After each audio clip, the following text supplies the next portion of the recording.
Maddur mini Pakistan ಆಗಿದೆ ಎಂದ R Ashok. ಇನ್ನು ಹಿಂದೂ ವಿರೋಧಿ ಸರ್ಕಾರದಿಂದ ಗಣೇಶೋತ್ಸವಕ್ಕೆ ವಿಘ್ನ ಆಗ್ತಾ ಇದೆ. ಸಿದ್ದರಾಮಯ್ಯ ಸರ್ಕಾರದಲ್ಲಿ ಹಿಂದೂಗಳಿಗೆ ಉಳಿಗಾಲವಿಲ್ವಾ? ಹಾಗಾದ್ರೆ ಗೃಹ ಸಚಿವರ ಪ್ರಕಾರ ಇವೆಲ್ಲವೂ ಕೂಡ ಆಕಸ್ಮಿಕ ಸಣ್ಣ ಘಟನೆ. ಆದ್ರೆ ಹಿಂದೂಗಳ ಮೇಲೆ ಮತಾಂಧ ಕಿಡಿಗೇಡಿಗಳಿಂದ ಹಲ್ಲೆ ಆಗ್ತಾ ಇದೆ. ಅಂಗಡಿ ಮುಂಗಟ್ಟುಗಳು ವಾಹನಗಳಿಗೆ ಬೆಂಕಿ ಹಚ್ಚಲು ಬಿಟ್ಟು ಗಣೇಶ ವಿಸರ್ಜನೆ ವೇಳೆ ಹಿಂದೂಗಳಿಗೆ ಭದ್ರತೆಯೇ ಇಲ್ಲ.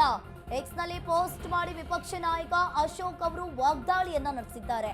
ಒಂದ್ ರೀತಿಯಾಗಿ ಈ ಮದ್ದೂರು ಮಿನಿ ಪಾಕಿಸ್ತಾನ ಆಗಿದೆ.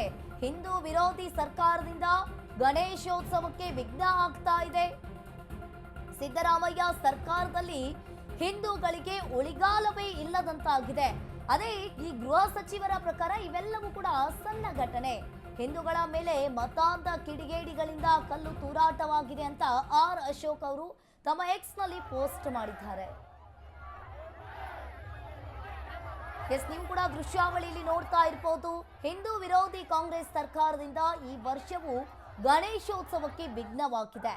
ಇನ್ನು ಕಳೆದ ವರ್ಷ ಇದೇ ರೀತಿಯಾಗಿ ನಾಗಮಂಗಲದಲ್ಲಿ ಗಣೇಶೋತ್ಸವ ಮೆರವಣಿಗೆಯ ವೇಳೆ ಅಮಾಯಕ ಹಿಂದೂಗಳ ಮೇಲೆ ಮತಾಂಧ ಕಿಡಿಗೇಡಿಗಳು ಕಲ್ಲು ತೂರಾಟವನ್ನ ನಡೆಸಿದ್ರು.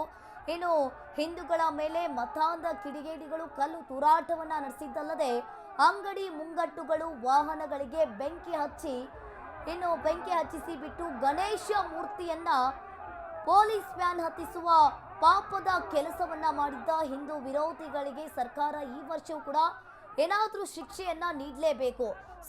ಸೂಕ್ಷ್ಮ ಭದ್ರತೆಯನ್ನ ಒದಗಿಸಲು ಕೂಡ ಈ ಬಾರಿಯೂ ಕೂಡ ವಿಫಲವಾಗಿದೆ ಅಂತ ಆರ್ ಅಶೋಕ್ ಅವರು ತಮ್ಮ ಎಕ್ಸ್ ನಲ್ಲಿ ಪೋಸ್ಟ್ ಮಾಡಿದ್ದಾರೆ.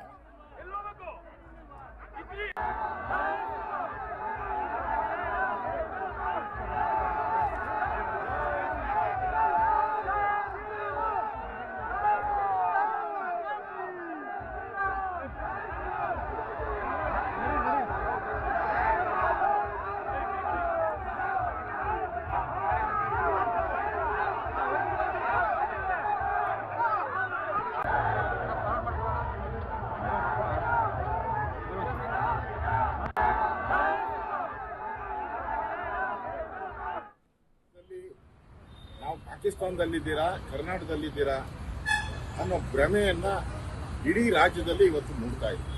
ಕಳೆದ 2 ವರ್ಷದಿಂದಲೂ ಇದೇ ರೀತಿಯ ಘಟನೆಗಳು ನಡೀತಾ ಇದೆ. ಧರ್ಮಸ್ಥಳ ಆಯಿತು, ಚಾಮುಂಡೇಶ್ವರಿ ಆಯಿತು, ಈಗ ಮದ್ದೂರು ಕಡೆ ಈ ಗ್ಯಾಂಗ್, ಈ ತಿಬ್ರೋಡಿ ಗ್ಯಾಂಗ್ ಇದೆಯಲ್ಲ, ಅದು ಸಿದ್ದರಾಮಯ್ಯ ಸುತ್ತಕೊಂಡಿದ್ದಾರೆ ಗ್ಯಾಂಗ್. ಈಗ ಈ ಘಟನೆಗೆ ನೇರ ಕಾರಣ ಪೊಲೀಸರಲ್ಲ. ಈ ಘಟನೆಗೆ ನೇರ ಕಾರಣ ಸರ್ಕಾರದ ಕುಮ್ಮಕ್ಕಿಂದೆ ಈ ಘಟನೆಗಳು ನಡೀತಾ ಇದೆ. ಯಾಕೆಂದ್ರೆ ಇವರು ಕಲ್ಲು ಹೊಡಿತಾರೆ ಅಂತ ಗೊತ್ತಲ್ಲ. ಇದು ಸಾರ್ವಜನಿಕ ರಸ್ತೆ, ಗಣಪತಿ ವಿಸರ್ಜನೆ ಮಾಡೋದು ಸಾರ್ವಜನಿಕ ರಸ್ತೆ, ಇವರ ಅಪ್ಪನ ಆಸ್ತಿನ.